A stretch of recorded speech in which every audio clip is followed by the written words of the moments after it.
Në gjykatën kushtetuese u zhvillua sot seanca për kërkesën e ish-kryebashkiakut të Tiranës Erion Velia, i cili kundërshton si antikushtetues vendimin e Këshillit Bashkiak dhe të qeverisë për të shkarkuar nga detyra. Në fjalën e tij para trupës gjykuese, Velia i tha se procesi nuk është një betejë personale, por një sprov për vetë demokracinë shqiptare.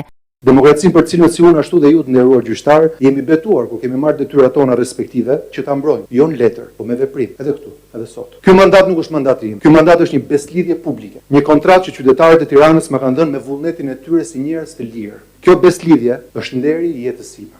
Velia e quajti këtë seancë historike, pasi sipas tij gjykata kushtetuese po shqyrton vetë themelet e demokracisë. Të nderuar gjyqtar gjykatës kushtetuese, në këtë seancë nuk po shqyrtohet një vend pune. Kjo është një seancë historike besoj, që shqyrton vetë demokracinë, shëndetin e demokracisë shqiptare. Themelet mbi të cilat qëndron shteti ynë, Republika jonë. Që nga dita kur miratuam Kushtetutën e Republikës së Shqipërisë dhe pranuam demokracinë si vlerën më të lartë të ushtrimit të pushtetit nga sovran, nga populli pra. Në lidhje me arsyetimin e shkarkimit për mungesë 3 mujore në detyrë, Velia e konsideroi atë fyes dhe të padrejtë.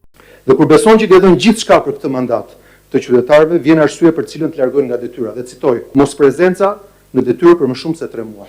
Nuk isha se si të më thyenin më rënd se kaq. Do të ka qenë fyerja më e rëndë e jetësime publike, dhe këtë thot dikush që ka dëgjuar fyerje dhe legjenda urbane dhe fantazi pafund. Po kjo është fyerja më e rëndë sepse erdhi nga bashkëpunëtorët e mi, nga njerëz që më njohin më mirë se kushdo tjetër dhe që nuk denjuan as të më ftonin, as të më njoftonin, as të më dëgjonin. Ngjan si një mesazh se në këtë vend sundon dëshira dhe vullneti politik, po jo ligji. Nëse është dikush që mund të ankohet për mungesë time, është vetëm nëna ime dhe familja ime. Aty ka marrë mungesë 10 vjet rresht, teksa përgjigj detyrës si shërbej këtij qyteti. Në vijim, ai paralajmëroi se pranimi i një shkarkimi pa vendim gjyqësor përfundimtar do të krijonte një precedent të rrezikshëm për shtetin e së drejtës.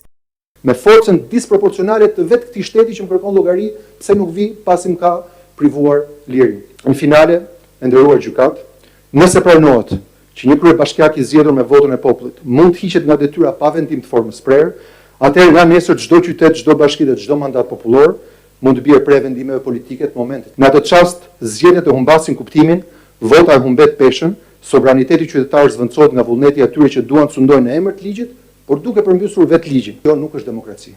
Kjo në fakt është përmbysje e demokracisë. Ky nuk është një prezumim pafajësie, por është një prezumim fajësie. Dhe aty ku pafajësia zvendçohet nga paragjykimi, drejtësia pushon se ekzistuar.